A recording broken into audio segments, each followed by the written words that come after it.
Bismillahirrahmanirrahim. Students, our today's topic is current divider rule, which is our lecture number 6 on this YouTube channel. Students, our first today's lecture's content is firstly I will give you a short intro on current divider rule.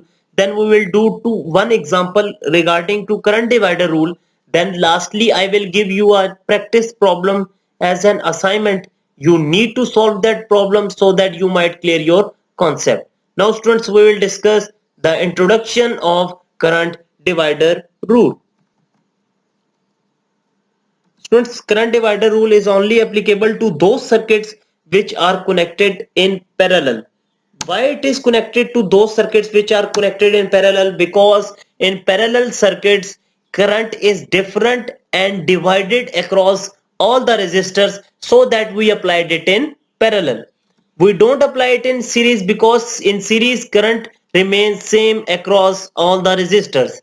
It is opposite in case of voltage divider. Now students, we will discuss example of current divider rule. Now students, in this example we need to find current across to 5 and 6 ohm resistance. There are two methods to find current values. First method is that we multiply parallel resistance with source current to find all the current values, which will be very complicated and time consuming. And the second method is very simple method, that we use only this one formula to find current values.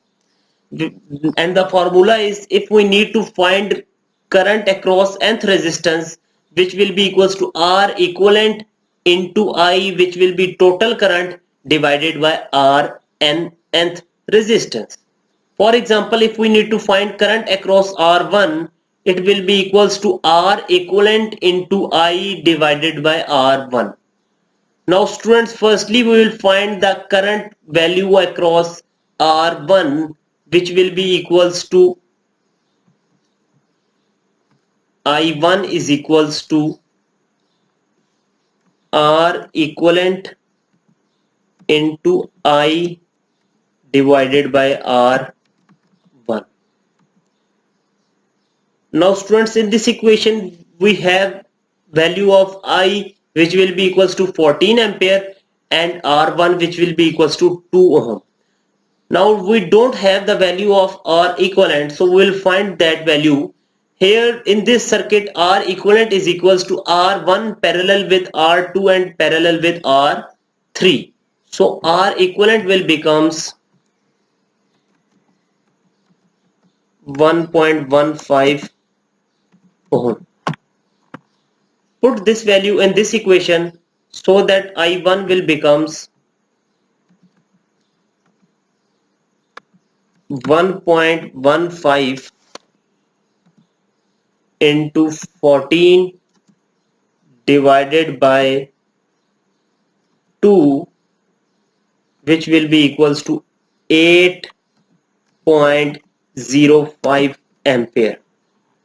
Now students, our first step is done. We find the value of current across 2 ohm. Now we will find the value of current across 5 ohm resistance. Now students, with the similar method that I applied in to find current across R1, which will be I2 is equals to 3.22 ampere. Now students, I will find the value of I3, which will be equals to I3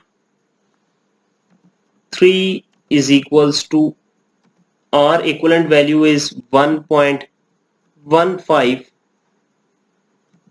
into 14 divided by R3, which will be equals to 6 ohm, is equals to 2.68 ampere. Now students, here our main aim is done. We find all the values of current across 2, 5 and 6 ohm resistance. Now many students are in confusion whether our answer is correct or not.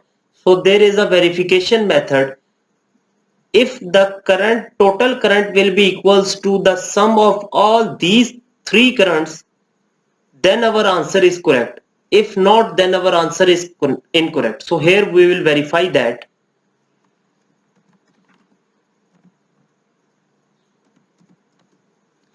I is equals to I1 plus I2 plus I3. So here 14 is equals to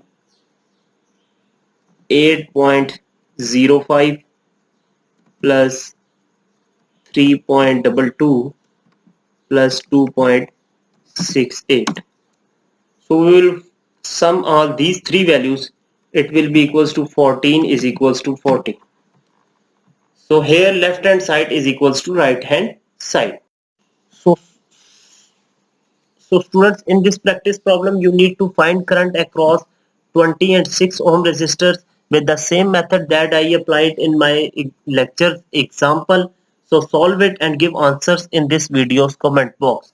And if you have any query regarding this topic or any other topics regarding to electrical engineering, you can contact me by commenting on this video's comment box. So this is all about our today's lecture. Hopefully you will clear your concept, and like, share and don't forget to subscribe our channel for more informative lectures. Stay happy and stay blessed.